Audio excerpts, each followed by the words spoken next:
Muy altos reyes. Desde muy corta edad empecé a navegar en el mar y he navegado hasta hoy. El propio oficio en sí mismo inclina a quien lo prosigue a desear conocer los secretos de este mundo. Hace más de 40 años que me dedico a ello. Todo lo que hasta hoy se ha navegado lo he recorrido. Recibí de nuestro Señor el espíritu de inteligencia. En la ciencia del mar me lo dio todo. Me dio manos para dibujar sobre la esfera las ciudades, los ríos, las montañas, las islas y los puertos. Todo en su sitio exacto. El sitio exacto es la obsesión de Colón. Especificar los lugares situándolos en el mapa mundi. Nacido en Génova, Colón navega desde los 12 años en la marina mercante. Primero en el Mediterráneo y más tarde en el océano. Desde las costas de Europa en el norte hasta las costas africanas en el sur. Para este experto navegante y apasionado cartógrafo, el mundo que recorre es el descrito en la geografía de Ptolomeo, matemático griego de la antigüedad, cuya obra acaba de ser redescubierta. Para el hombre de finales de 1400, el mundo estaba compuesto por 3 continentes: Asia, Europa y África. Obviamente porque cuando Ptolomeo escribió su cosmografía, solo conocía esos 3 viejos continentes. Europa era el continente que mejor se conocía en la época, ya que era el que más se había recorrido, incluso en los tiempos de Ptolomeo. África termina al sur del desierto del Sáhara. Se sabía perfectamente que la Tierra continuaba más allá de la línea del Ecuador, pero en esa región fue bautizada como la Tierra Quemada, porque el sol ecuatorial golpeaba con tanta fuerza que todo estaba árido. Por eso se creía que allí solo podían vivir hombres deformes, monstruos y animales igualmente monstruosos. La parte oriental es un gran bloque de continente que termina en la famosa península de Malaca, que Cristóbal Colón buscará desesperadamente en su tercer y cuarto viaje. El mundo así concebido terminaba en China, que había sido descubierta por Marco Polo. Ptolomeo no creía en la existencia de otras tierras, convencido de que el mundo terminaba en los confines de aquel inmenso mar. Marco Polo escribió que la superficie de la India es inmensa y está llena de maravillas. Sus bosques son los más altos. En esas montañas habitan los pigmeos, que tardan 3 años en gestar una criatura y mueren con 8 años de vida. Hay hombres que solo tienen un ojo y otros son acéfalos y tienen los ojos en los hombros. Allí viven los macrobianos, hombres de 6 metros de altura que luchan contra los grifos, leones que tienen alas y garras como las águilas. Oriente agita la imaginación de Cristóbal Colón. Está fascinado por el libro de las maravillas de Marco Polo y por los cuentos de viajes escritos por el caballero inglés Juan de Mandeville, que hacen soñar desde hace siglos a los viajeros. Describen la India y China como tierras míticas, gobernadas por príncipes nobles y guerreros. Colón sueña con recorrer el mundo, pero es también un mercader. Sabe que Oriente es el gran mercado de donde provienen todas las riquezas del mundo: el oro, las piedras preciosas, las especias, riquezas que se habían vuelto inaccesibles. La ruta que permitió durante siglos los intercambios comerciales entre Europa y Asia permanece cortada desde hace 30 años, cuando Constantinopla, la capital del Imperio Bizantino, cayó en manos de los otomanos.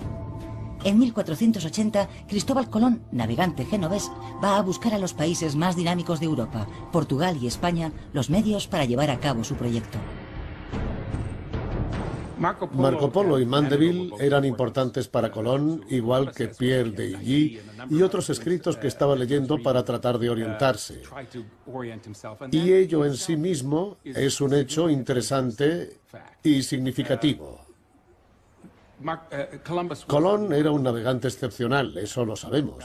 De hecho, probablemente una de las claves de su supervivencia es el hecho de que tenía unas cualidades extraordinarias como navegante. Pero no era necesario leer a Marco Polo o a Mandeville para desarrollar unas habilidades especiales como navegante. Al contrario, probablemente es una idiotez sumergirte demasiado en textos como esos si tu principal virtud e interés es averiguar cómo llegar desde el punto A al punto B. Colón no se contentaba con leer los textos, los rellenaba de comentarios interminables, lo que indica que tenía otras cosas en mente, Quería ser algo más que un brillante navegante en las costas de África Occidental. Intentaba comprender la forma que tenía el mundo.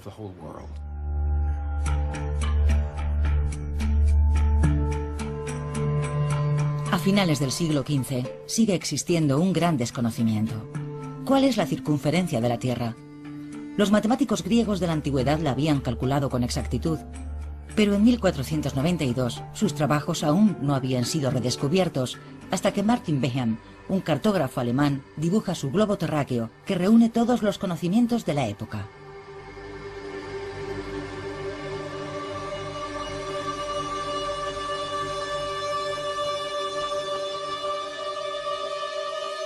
En él aparecen los 3 continentes conocidos, las tierras habitadas, las islas en el océano y sobre todo Zipango, el Japón que Marco Polo describió sin jamás haberlo visto.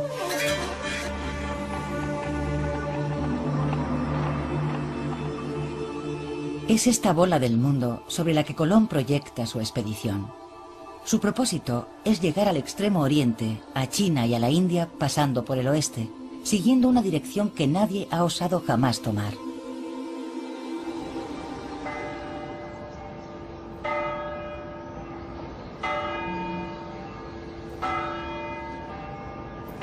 En Sevilla, Colón busca fundamentar su proyecto basándose en datos científicos. Estudia todas las obras escritas desde la antigüedad, anota, dibuja, calcula. En la Biblioteca Colombina, creada por su hijo Fernando, se conservan algunos libros anotados por el propio Colón.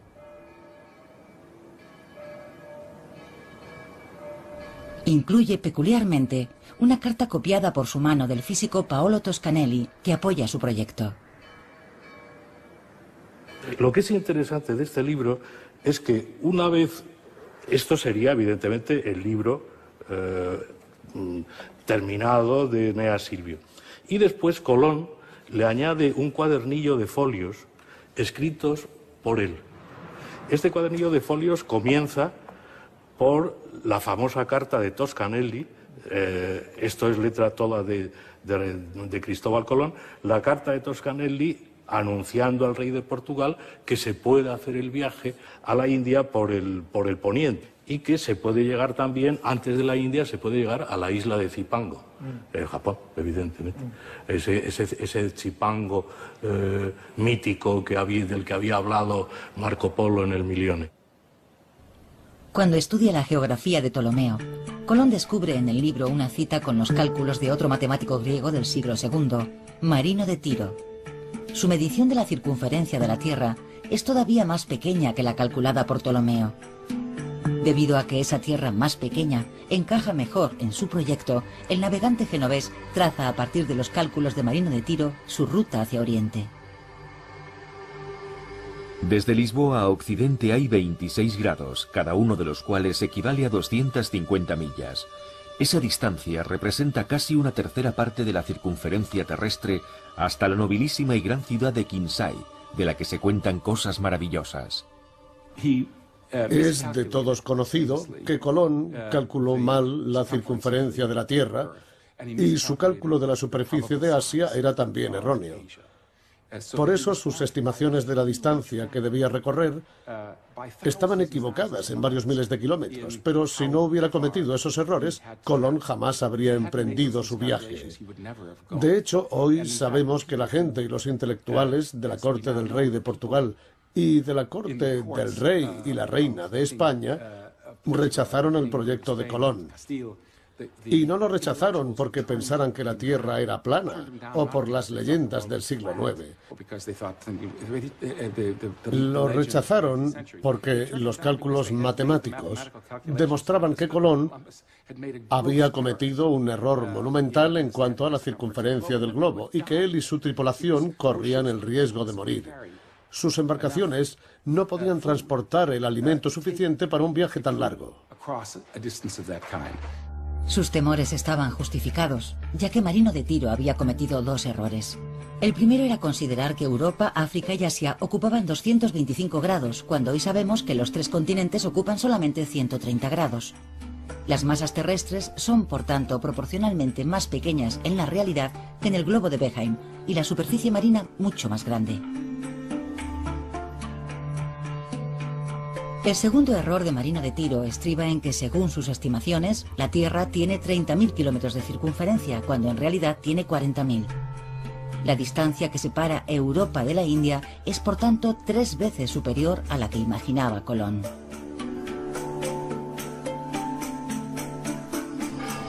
Colón lucha durante 7 años. Es criticado, humillado y tomado por loco. Sin embargo, consigue convencer a los reyes católicos Fernando e Isabel de España para que financien su proyecto. Ellos no le proporcionan gran cosa: 3 carabelas y un crédito a nombre de la familia de navieros Pinzón. Colón es nombrado almirante de la mar Océana y embajador de la corona española. No es mucho, pero le permite equipar la Pinta, la Niña y la Santa María. Finalmente zarpa desde Palos, en el sur de España, el 3 de agosto de 1492. La tripulación, de 90 hombres, está compuesta por marineros que buscan fortuna. Es el primero de los 4 viajes que el almirante realizará al Nuevo Mundo.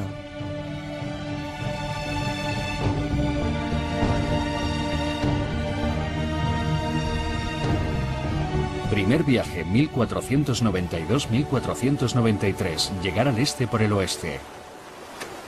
El primer viaje de Colón abre una nueva ruta a través del océano que hoy llamamos Atlántico.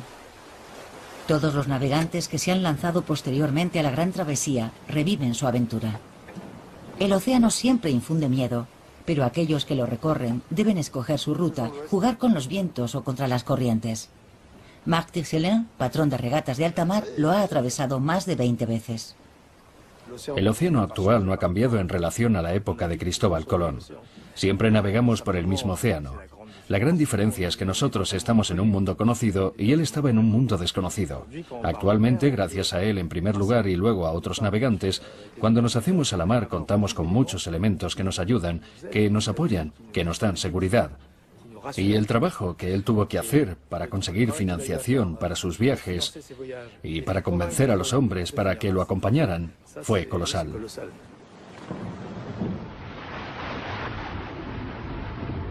Durante toda la Edad Media, el Océano Atlántico lleva el nombre de Mar de las Tinieblas. Es un espacio misterioso que inquieta y aterroriza a los navegantes. El mito de las columnas de Hércules que marcan en el estrecho de Gibraltar los límites del mundo conocido sigue presente en todas las mentes. Sin embargo, en el siglo XV, algunos se atreven a navegar por la mar Océana a lo largo de la costa. Otros, como Colón, han explorado las Canarias, Madeira y las Azores. En los mapas de la época, al lado de estos lugares reales, hay indicaciones de islas fantásticas que la imaginería de la Edad Media había situado en medio del océano. Brasil, Isla Redonda y Roja, San Brandán, en nombre del legendario monje irlandés, y Antilla, dibujada con forma de bandera y asociada al mito de la Atlántida. Estos lugares fantásticos darán sus nombres a la nueva geografía del mundo. La mayoría de las rutas, por lo general, pasan por las Azores. Lo que haremos es atravesar, evitando las depresiones y los sistemas climáticos europeos clásicos. Y luego intentaremos coger rápidamente los vientos alisios si es que están soplando en la zona, ya que eso depende de la época del año en la que zarpemos. Y más de la mitad del viaje navegaremos en los vientos alisios. Colón ha viajado a lo largo de la costa atlántica. Navegante bien informado, ha aprendido a utilizar los vientos que descienden hasta el Golfo de Guinea. Pero es el primero en tener la audacia de seguir los alisios, los vientos regulares que atraviesan el océano en dirección oeste y que hoy día siguen utilizando todos los navegantes. El principio de navegación aprovechando los vientos dominantes en dirección oeste hoy parece algo elemental, pero en aquella época había que creer firmemente en ello, y Colón fue a donde los vientos le llevaron.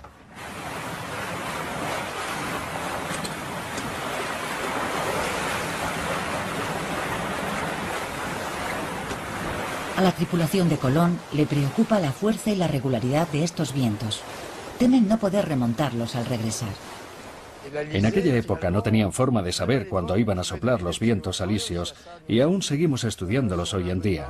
Dependiendo de las condiciones climatológicas, si viramos un poco hacia el norte o un poco hacia el sur, notaremos la diferencia de fuerza en los vientos alisios. De manera que si no tenían instrumentos, yo por ejemplo he participado en la Mini Transat utilizando solo el sextante, sin anemómetro ni GPS, así que no puedo decir que navegara dependiendo exclusivamente de la fuerza del viento, pero sí en parte. Sabemos si estamos saliendo de un sistema o si estamos entrando en él. Y si Cristóbal Colón tenía buena memoria, como yo así lo creo, y él y su tripulación sabían enfrentarse a la naturaleza, entonces podían sacar enseguida sus propias conclusiones, o al menos ir aprendiendo de la experiencia del día a día, porque su viaje duró mucho tiempo.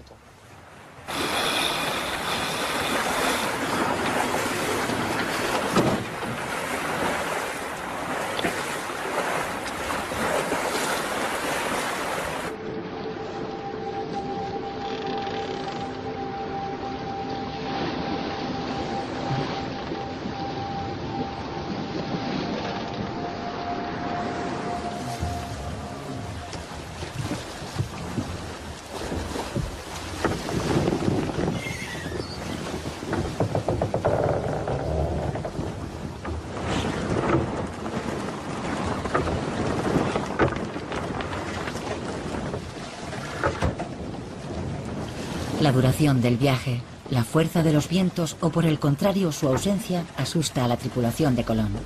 Pero otros terrores asaltan también a los marineros.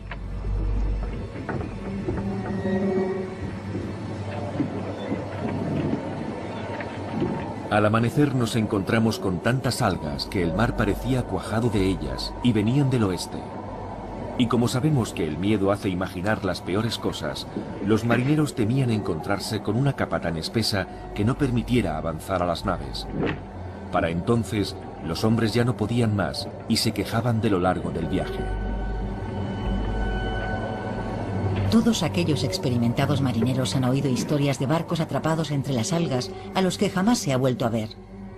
Ellos son simple y llanamente los primeros en atravesar el Mar de los Sargazos, una extensión de algas que ocupa miles de kilómetros cuadrados en medio del Océano Atlántico. Las tres carabelas consiguen, sin embargo, atravesarlo, y entonces el viento comienza a soplar de nuevo. Ciertas señales reconfortan a aquellos avezados marineros. Algunas aves se acercan al encuentro de las carabelas, ramas y juncos verdes flotan alrededor de las naves. Después de tan solo 33 días de navegación hacia lo desconocido, una isla se perfila en el horizonte, la noche del 11 al 12 de octubre de 1492. Aunque los marineros bailan de alegría, para Colón no constituye ninguna sorpresa.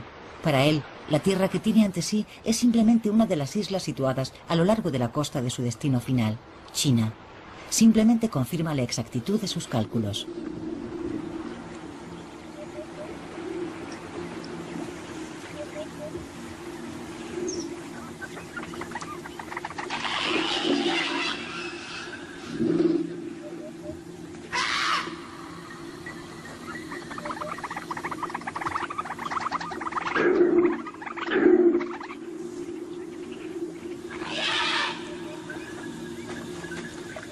Todos los hombres que vi eran jóvenes, ninguno pasaba de 30 años.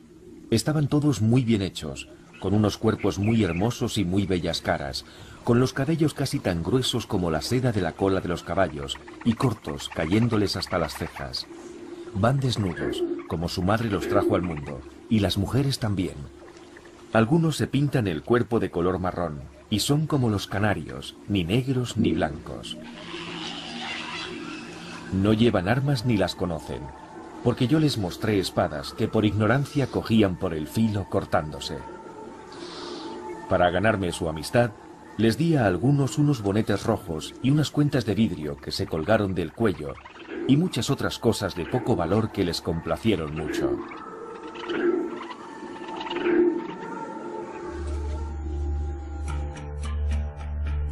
La forma del archipiélago que encuentra Colón refuerza su idea de que se trata de las islas que rodean Zipango, el Japón de Marco Polo, representadas en el globo terráqueo de Behaim. Colón dibuja sus contornos, sus costas y sus bajíos.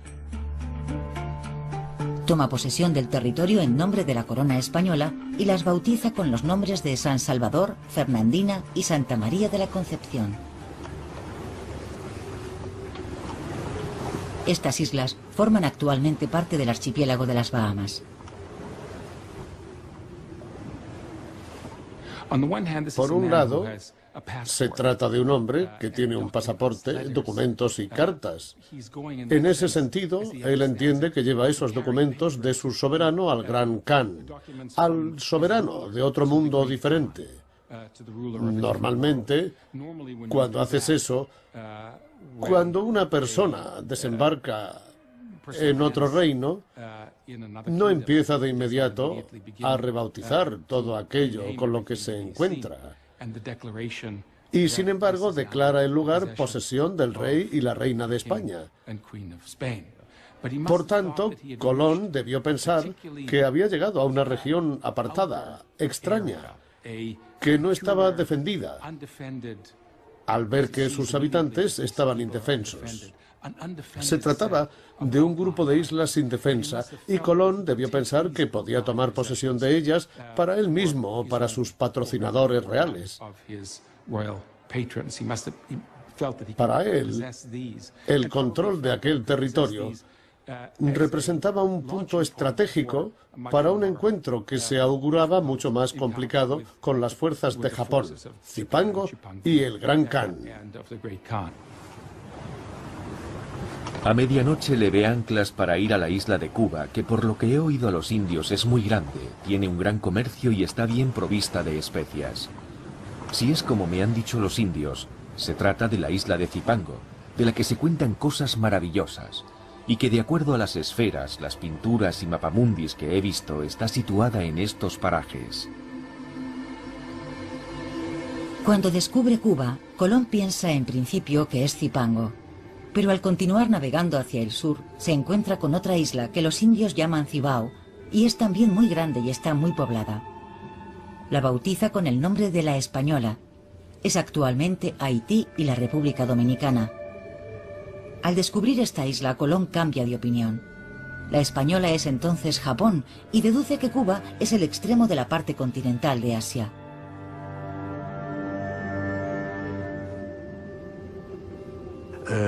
Él oye hablar de Cibao. Cibao es el lugar de las piedras. Pues Cibao, dice, esto tiene que ser Chipango. Ya estamos, ya hace la ecuación. Oye hablar en Cuba de Magón. Pues Magón será Manji, la China del sur. Catay, dividida entre Manji y Catay. Pues Manji, la China del sur. En uno de sus libros hace anotaciones y hace equivalencias entre lo que ha leído y lo que ha visto en el Nuevo Mundo. Siempre partiendo de una base e intentando dar una explicación racional. Es para mí lo maravilloso de Colón, que aunque estuviera equivocado en todo, sin embargo, hace una explicación racional de todo lo que él está viendo. Él está totalmente convencido de que ha llegado a Catay e insiste en el error hasta el cuarto viaje. Por tanto, piensa que ha llegado a Catay, que es el puesto de avanzada del Gran Khan. Y de hecho, cuando habla de las personas que habitan en Guanahani o en la isla de la Española, las describe con el pelo negro como los chinos, pero de tez parduzca, tirando a amarilla, algo que resulta lógico, ya que buscaba Catay. Todo lo que ve lo asocia a la proximidad con China. Colón continúa su exploración a lo largo de la costa norte de la Española. El día de Navidad de 1492, el tiempo es bueno y el mar está en calma. Pero cuando cae la noche, la carabela más grande, la Santa María, encalla en los bajíos. La tripulación está a salvo, pero son demasiados marineros para ser acogidos en las otras embarcaciones.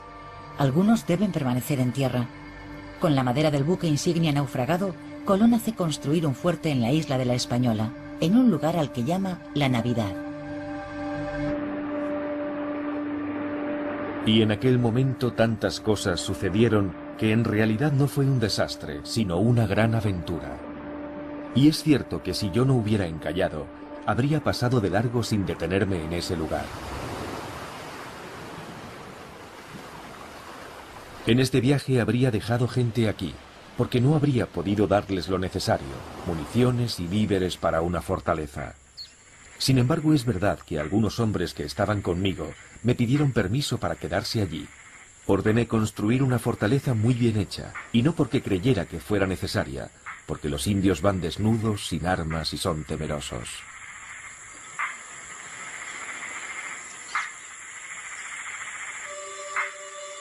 Armados con fusiles de pólvora que aterrorizan a los indios, 39 españoles se establecen en el Fuerte de la Navidad.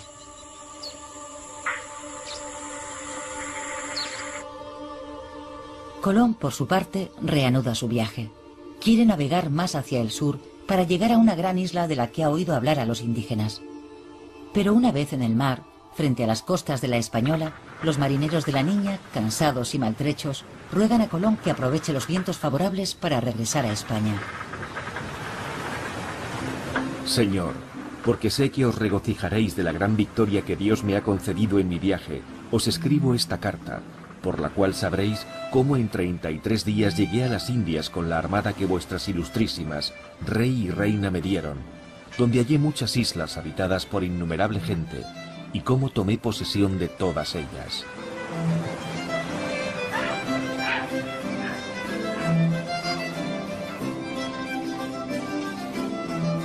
Colón regresa a España con las pruebas materiales de su éxito. La carta en la que anuncia que ha abierto una nueva ruta hacia Asia y el océano es navegable recorre las capitales europeas.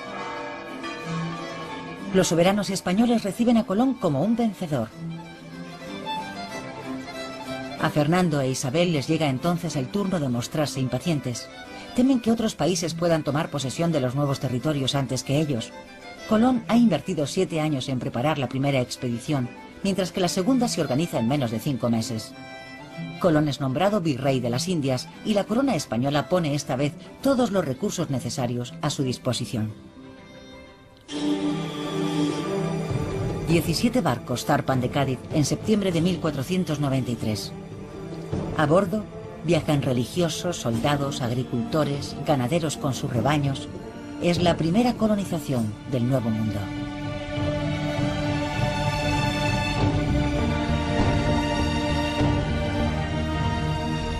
Merced a las indicaciones de los indígenas y a los datos obtenidos durante su primer viaje, Colón traza un rumbo sudoeste que lleva a sus carabelas hasta las Antillas Menores. Segundo viaje 1493-1496 con destino a las Indias. Colón arriba a las costas de Guadalupe, pero pronto tiene que volver a zarpar para reunirse con los hombres que ha dejado en la Española y han fundado una colonia allí. Navegué a lo largo de la costa de la Española hasta Montecristi. Vi que la gente que había dejado en el Fuerte de la Navidad había caído en la discordia. Algunos se habían matado entre ellos, otros habían muerto por enfermedades contraídas por frecuentar a las mujeres, y otros habían perecido por represalias de los indios. Todo estaba destruido y calcinado. Si bien reconozco que la culpa de lo ocurrido fue de ellos mismos, el suceso es muy doloroso para mí y me causa gran aflicción.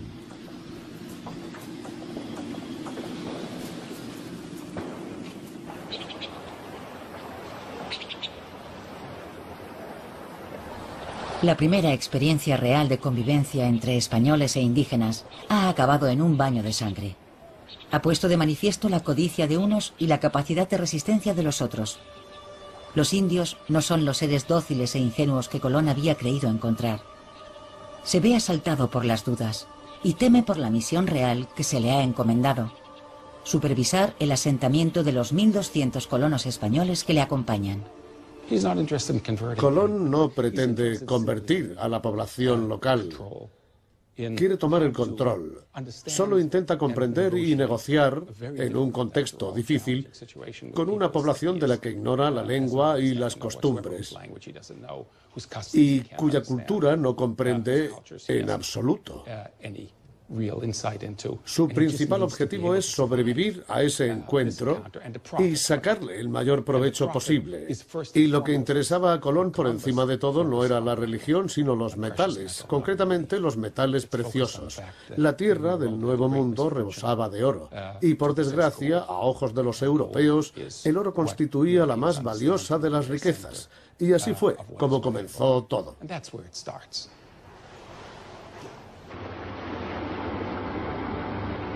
Busqué un lugar para establecer una ciudad. Finalmente, no en un puerto cerrado, sino en una gran bahía, construimos la Isabela. El nombre indígena de esta tierra es Cibao, que en nuestra lengua significa lugar cubierto de piedras. Es una provincia inmensa y densamente poblada. El aire es suave, el más templado que pudimos encontrar. Hay gran abundancia de oro, pero no en los ríos, sino más bien en las laderas de las colinas y en las montañas.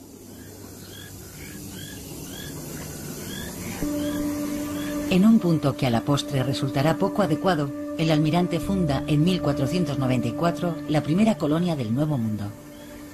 Los españoles desembarcan con un propósito claro: tomar posesión de las tierras y someter a los indios, aunque Colón es partidario de que españoles e indígenas trabajen codo a codo. Se origina entonces un largo conflicto sobre la administración de la colonia, empañando la imagen de Colón incluso en España. El almirante abandona entonces la española, que él todavía toma por Japón, y zarpa para continuar su exploración del continente asiático.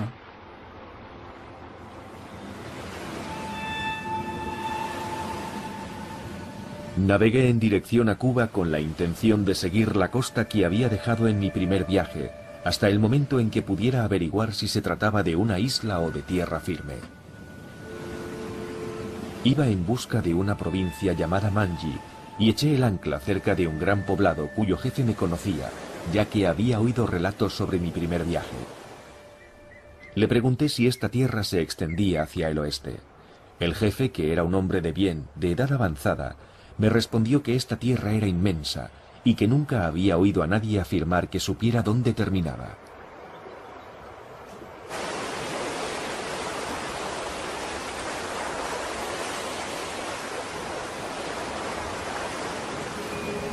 A Colón le habría bastado continuar su rumbo durante unas pocas millas más para descubrir que Cuba es en realidad una isla. Pero el almirante y su tripulación no albergan la menor duda, y jurarán ante notario que Cuba es el comienzo de la tierra firme, el extremo oriental del continente asiático.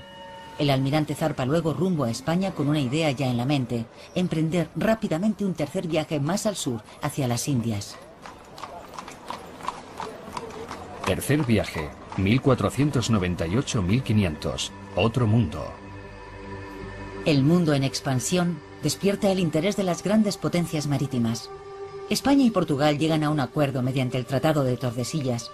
El tratado garantiza a España el dominio indiscutible sobre las tierras recién exploradas al oeste de la línea. Portugal conserva su exclusividad sobre las partes conocidas de África y Oriente al este de la línea. Pero aquella línea le atribuirá más adelante el territorio de Brasil. Gracias a este acuerdo, el rey de Portugal autoriza a Colón a zarpar desde Cabo Verde. En junio de 1498, al mando de 6 carabelas, toma un rumbo mucho más al sur y navega cerca del Ecuador. El 31 de julio, pensando que ha llegado a la punta más lejana de la India, arriba a las costas de Sudamérica. Cuando llegué a la punta del Arenal, vi que la isla de Trinidad forma con la Tierra de Gracia un estrecho de alrededor de 2 leguas de anchura, de poniente a levante. Para cruzarlo, había que pasar un hilero de corrientes que traían un rugir muy grande mientras atravesaban el estrecho. Detrás de una corriente llegaba otra y otra más, y todas levantaban gran estruendo. Quiso nuestro Señor concederme viento favorable y pude atravesar el estrecho, y de inmediato sobrevino la calma. Sacamos entonces agua del mar y la hallé dulce. Él ve una corriente inmensa la corriente del Orinoco, que realmente debe de ser impresionante, y además él sufre un macareo.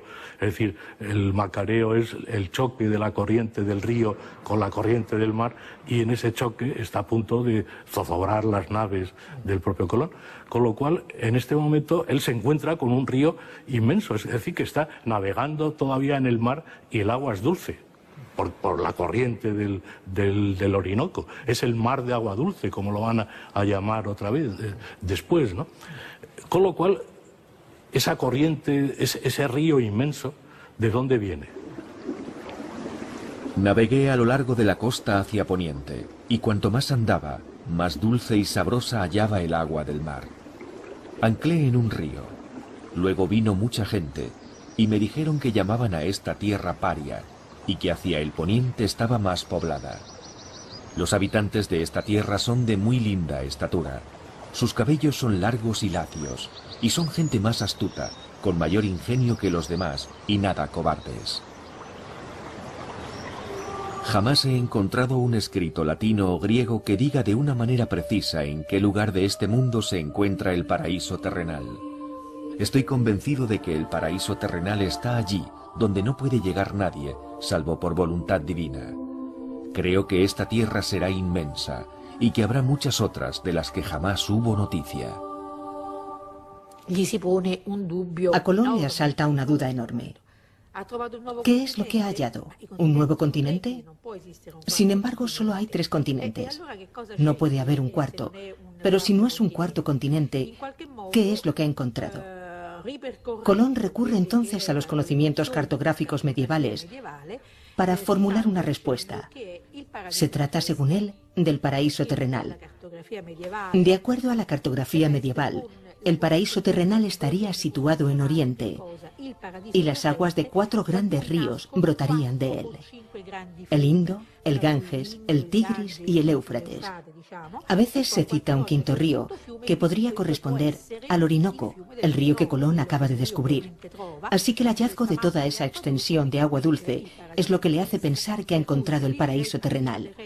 Si el paraíso terrenal, que está perfectamente reconocido y aprobado por la doctrina cristiana, se encontrase realmente allí, sería la prueba de que él no es un hereje. No podía tratarse de otro continente. Según su concepción geográfica del mundo, no podía existir un cuarto continente. Ante el descubrimiento de este inmenso territorio, cuya existencia no recoge ni la Biblia ni la geografía, la razón de Colón se tambalea. ¿Cómo puede un ser humano acercarse tanto al paraíso terrenal, a menos que haya sido elegido por el mismo Dios?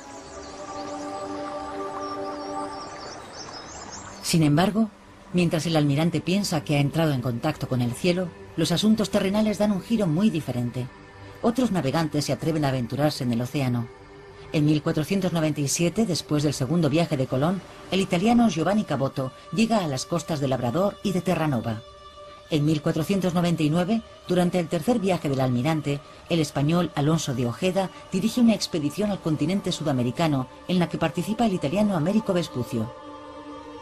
Y en 1500, el explorador portugués Pedro Álvares Cabral descubre las tierras de Brasil, justo cuando Colón, que no consigue integrar los territorios del Orinoco en su geografía, deja el continente sudamericano y regresa a la española. Pero al llegar allí, se encuentra con una auténtica revuelta organizada contra él.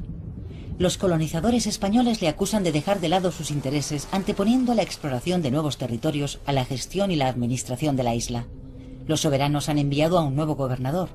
Este detiene al almirante y le lleva de regreso a España encadenado. Humillado y despojado de su título de virrey, Colón viste la túnica franciscana. Y aunque nunca ingresa en la orden, llevará el hábito hasta el final de su vida. Cantad al Señor un cántico nuevo y pregonad sus alabanzas de un confín al otro de la tierra, vosotros que recorréis el mar y todo lo que hay en él, las islas y los moradores de las mismas. En las postrimerías del mundo vendrá un tiempo en que la mar océana liberará las amarras de las cosas y una gran tierra se abrirá. Y un nuevo navegante, como el que guió a Jasón, descubrirá otros mundos.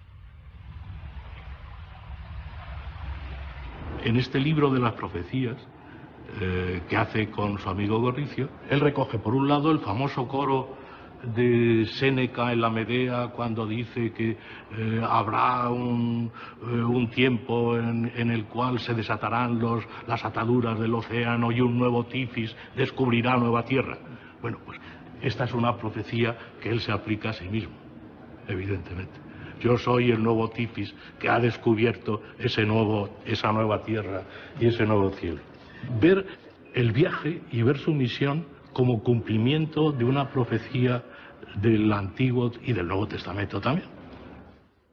A pesar de su exaltación mística, las observaciones científicas de Colón, sus notas, sus apuntes y sus bocetos constituirán una formidable fuente de información para elaborar la nueva faz de la Tierra.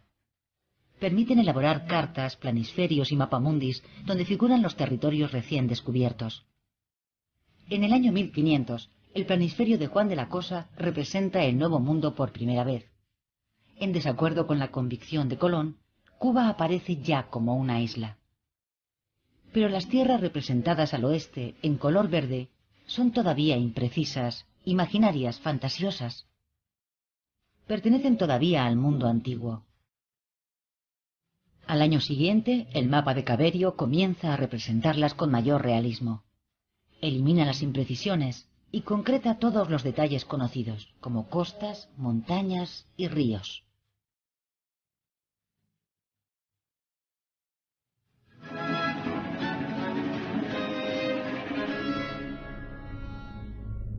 Colón es un alma atormentada.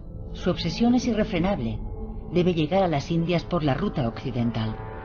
La idea de un estrecho que conduciría directamente a Asia le persigue.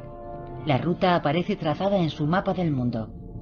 La península de Malaca, descrita por Marco Polo, China y finalmente la India. Pese a haber caído en desgracia, los reyes Fernando e Isabel nunca han puesto en duda su capacidad como navegante. Tras pasar un año consumido por la impaciencia, Colón logra persuadirles para que le proporcionen los barcos, los hombres y los víveres necesarios para su cuarta expedición. El almirante está a punto de cumplir 50 años. Cuarto viaje, 1502-1504, en busca del estrecho. Desterrado de la Española y obsesionado por la búsqueda del estrecho que conducía a la India, Colón llega a la costa de la actual Honduras el 14 de agosto de 1502. Navega sin descanso a lo largo de la costa durante 48 días, pero se ve sorprendido por un terrible huracán. La tormenta era terrible. Nunca unos ojos vieron una mar tan alta, tan terrible y llena de espuma. El viento nos impedía avanzar y ni siquiera nos dejaba la oportunidad de correr hacia algún cabo.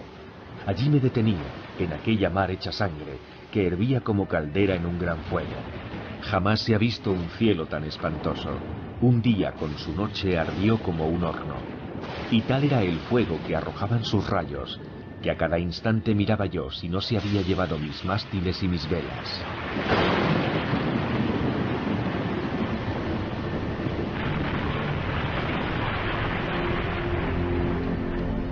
Colón costea el litoral de la actual Costa Rica, pero no se detiene. Solo cuando entra en las lagunas de Panamá, el almirante ordena a sus chalupas atracar en una gran bahía cerca de la región de Veragua. Está convencido de que ha llegado al estrecho. Es sin duda el momento más trágico de toda la aventura colombina. El almirante está persuadido de que detrás de esta lengua de tierra hay otro océano. Pero a pesar de realizar numerosas tentativas, no consigue encontrar el pasaje. Sin embargo, su intuición es acertada. Se encuentra en el lugar exacto donde 400 años más tarde se abrirá el Canal de Panamá. Así que allí, el sueño de Colón se hizo añicos. El marino está exhausto por los viajes, se encuentra enfermo, sufre de gota y padece una infección ocular grave.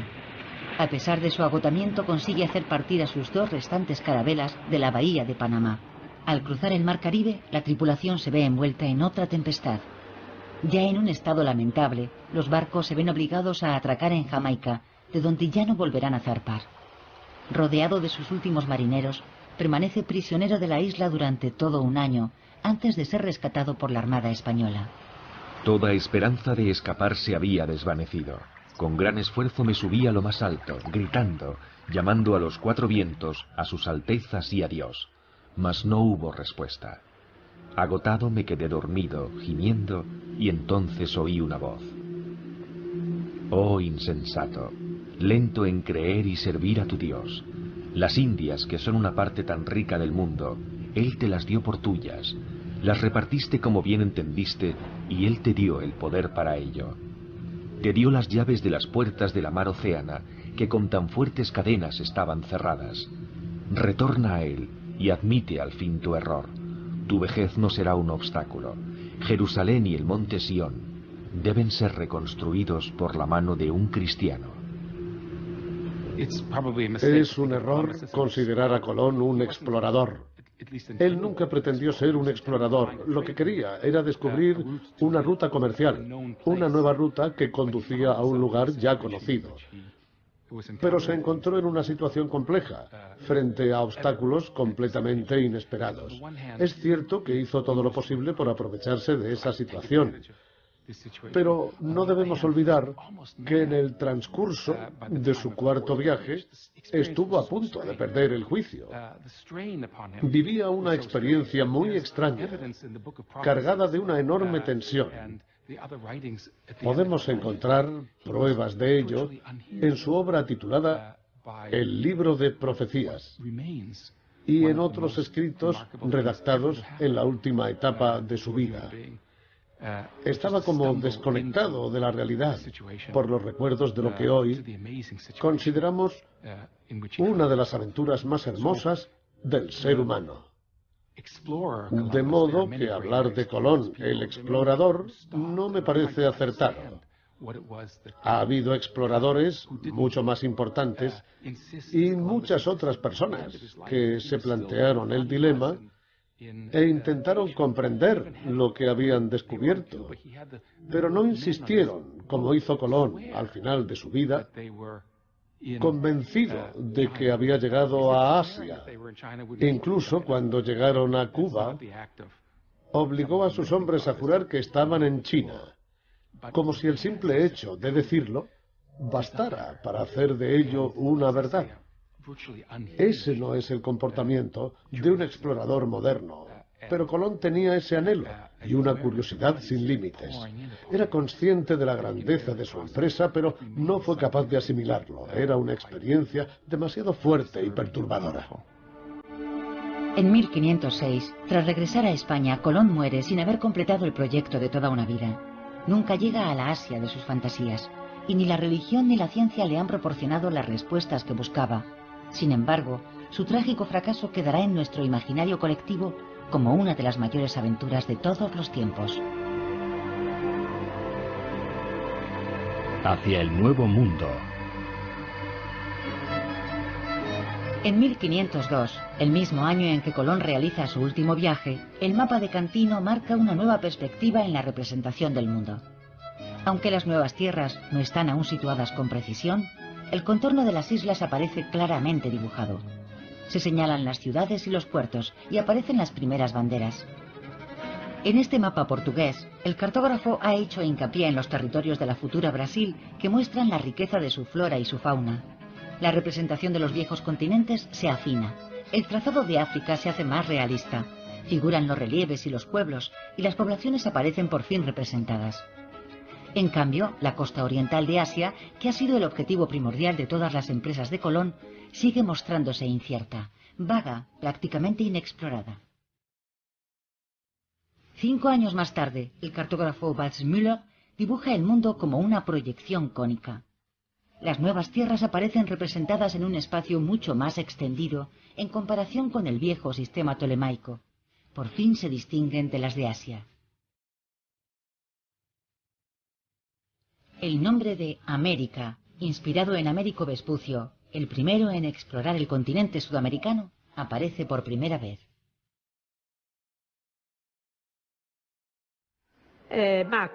Este planisferio de 1507 es el más antiguo que tenemos de la época tolemaica, donde se representa el mundo con sus 3 viejos continentes, pero con una África que ya se parece más a la que conocemos hoy.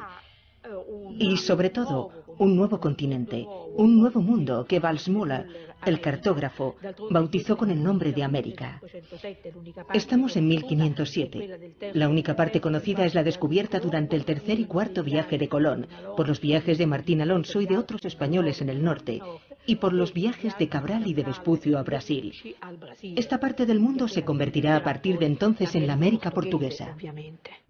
Habrá que esperar hasta 1523 para que Giovanni Vespucio, sobrino de Américo, dibuje un mundo atravesado por doquier por intrépidas carabelas.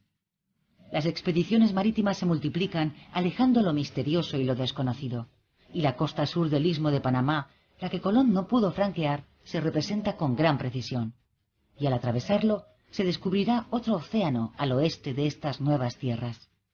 Hoy lo conocemos con el nombre de Océano Pacífico.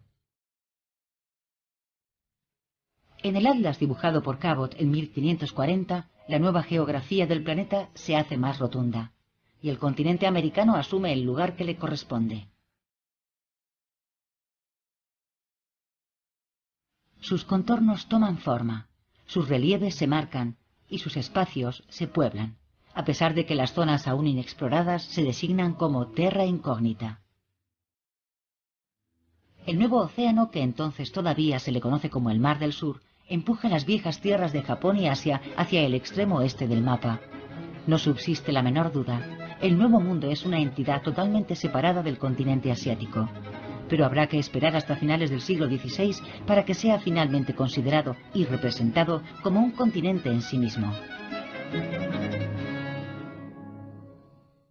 El mundo antiguo de Colón se derrumba al enfrentarse a esta nueva realidad. Otro mundo, inimaginable, le ha bloqueado el paso. Sin embargo, sus viajes abren el camino a un nuevo mundo, el nuestro.